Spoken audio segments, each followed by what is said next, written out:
Hi, welcome to NVIDIA. In many ways, is the future of computing. They said the future was a dream. Welcome back, everybody. Jensen is here, of course, the CEO of NVIDIA. This is the clear winner of every winner in the world of artificial intelligence. Thus far, his company powers everything from OpenAI, Google's programs, Meta. We're all frenemies in some ways. We'll talk about it. Are worth more than most other countries' GDP in the world. It has, in fact, surpassed Australia, South Korea, even Russia. Nama saya Joshua Oki. Saya mahasiswa Binus University. Di sini, saya akan mulai menganalisis bagaimana perusahaan NVIDIA Corporation menjadi perusahaan pionir pertama yang dapat mendudukan AI. Nah, dalam beberapa tahun terakhir ini, NVIDIA telah mengalami transformasi besar. Perusahaan yang awalnya dikenal sebagai produsen kartu grafis, kini menjadi tulang punggung utama infrastruktur AI di seluruh dunia. Namun, dalam analisis keuangan sekarang, fokus utama kita bukan hanya melihat NVIDIA sebagai pasar besar, namun apakah pertumbuhan ini tersebut berkelanjutan hingga ke depan. Pada video ini, saya akan melakukan analisis kinerja keuangan NVIDIA hingga tahun 2025. Kemudian menyusun financial forecast berdasarkan data historis, kelayakan tren industri, dan sudut pandang investor. Kita mulai dari profil dan posisi strategis NVIDIA ada di mana. NVIDIA Corporation saat ini menempati posisi sangat strategis dalam ekonomi digital. Perusahaan ini tidak lagi sekedar menjual chip, namun menyediakan platform komputasi akselerasi end-to-end yang menjadi fondasi bagi AI generatif, data center, dan high performance computing. Berdasarkan laporan keuangan hingga tahun fiskal 2025, NVIDIA menguasai lebih dari 80% pasar AI di seluruh dunia, didukung oleh ekosistem CUDA, teknologi jaringan berkecepatan tinggi, serta inovasi perangkat keras seperti arsitektur Hopper yang menjadi standar industri AI saat ini. Lalu kita akan masuk ke kinerja keuangan historis hingga tahun 2025. Untuk melakukan forecast yang kredibel, kita perlu memahami kinerja historis perusahaan tersebut. Pada tahun 2025, NVIDIA mencatat pendapatan sebesar 130 miliar dolar US, meningkat 114% dibandingkan tahun sebelumnya. Pertumbuhan ini didorong oleh lonjakan permintaan chip AI untuk data center. Dari sisi profitabilitas, NVIDIA mencetak laba bersih sebesar 72 miliar dolar US dollar pada tahun 2025 atau tumbuh sekitar 145% setengah tahunan. Angka ini menunjukkan bahwa pertumbuhan NVIDIA tidak hanya agresif tetapi juga sangat menguntungkan.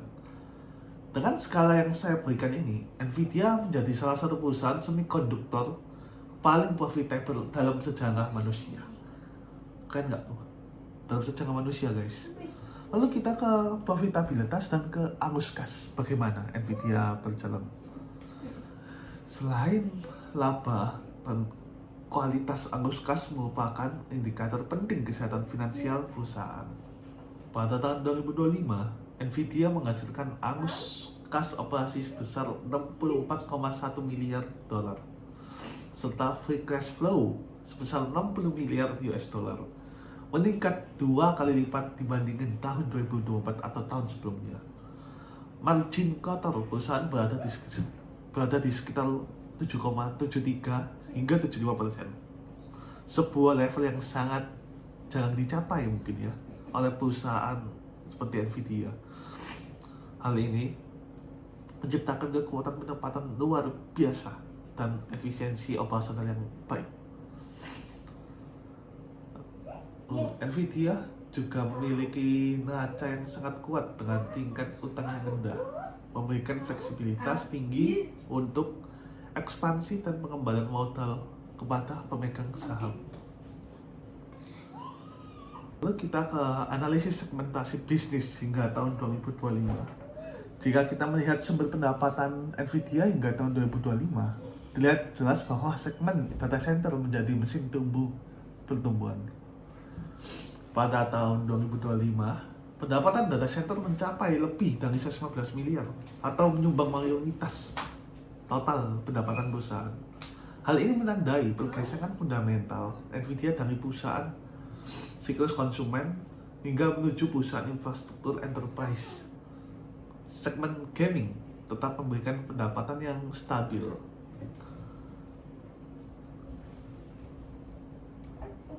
Namun sementara di segmen otomotif dan visualisasi profesional menunjukkan pertumbuhan yang konsisten, menjadi fondasi diversifikasi jangka panjang untuk Nvidia. Jadi ini mungkin bisa dibilang berkelanjutannya Nvidia sangat bagus. Lalu kita masuk ke risiko bisnis dan ketidakpastian. Meskipun kinerjanya sangat kuat, Nvidia menghadapi risiko yang perlu diperhatikan. Risikonya seperti AI bubble dan ketegangan geopolitik saat ini. Mungkin dalam beberapa jam yang lalu, US menyerang Venezuela yang menyebabkan harga chip juga naik, dan mungkin dalam skala beberapa bulan lagi bisa juga semakin tinggi intensitasnya. Namun hingga tahun 2025 ini permintaan global terhadap infrastruktur AI masih jauh lebih pasokan, sehingga risiko-risiko tersebut belum mengganggu tren perusahaan. Lalu kita ke financial forecast ke depan. Berdasarkan kinerja historis hingga tahun 2025, kondisi industri financial forecast Nvidia disusun dengan beberapa asumsi utama. Pertama, permintaan terhadap infrastruktur AI dan data center diperkirakan tetap tumbuh kuat dalam beberapa tahun ke depan. Kedua, Nvidia diperkirakan mampu mempertahankan margin laba tinggi berkat dominasi teknologi dan ekosistemnya. Ketiga, pertumbuhan pendapatan diproyeksikan melambat secara bertahap, namun tetap berada di level yang tinggi dibandingkan industri lain.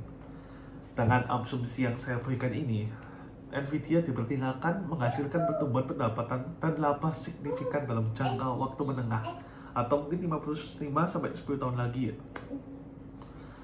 Lalu masuk ke analisis valuasi perusahaan.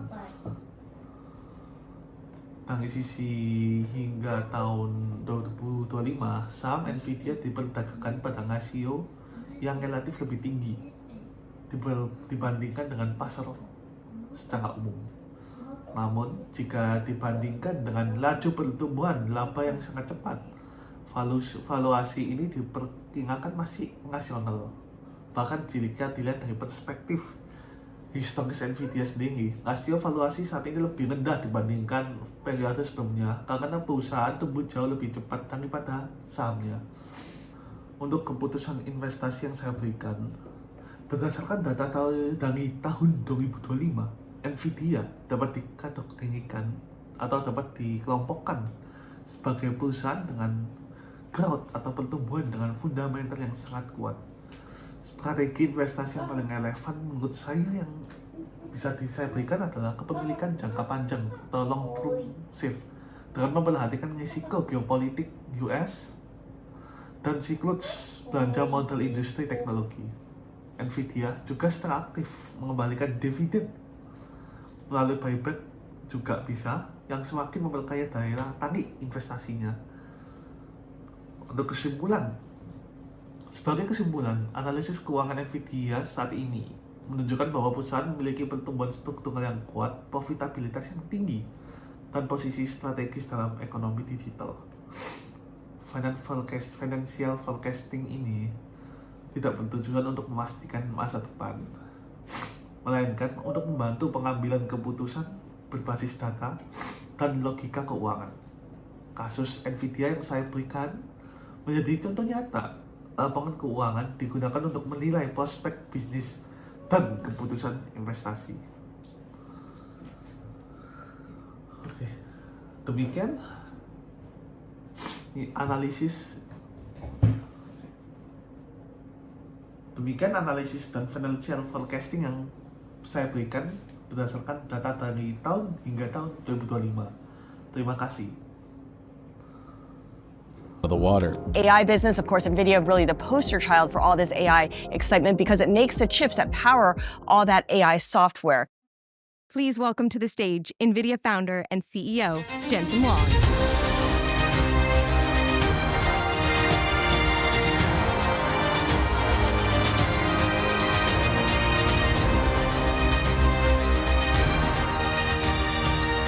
Knows where they will go, just like we don't know what AI will look like in 2045.